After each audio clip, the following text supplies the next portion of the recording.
और जब तुमने मूसा से कहा कि मूसा, जब तक हम अल्लाह को सामने न देख लेंगे तुम पर ईमान नहीं लाएंगे, तो तुमको बिजली ने आ घेरा और तुम देख रहे थे।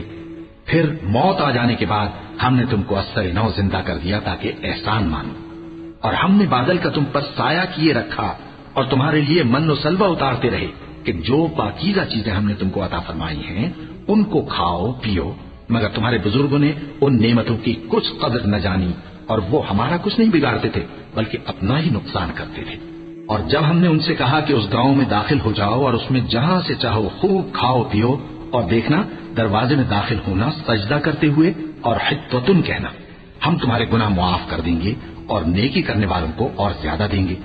तो जो जालिम थे उन्होंने उस लफ्ज को जिसका उनको हुक्म दिया था बदलकर उसकी जगह और लफ्ज कहना शुरू किया। बस हमने उन जालिमों पर आसमान से अजाब नाजिल किया क्योंकि नाफरमानियां किए जाते थे।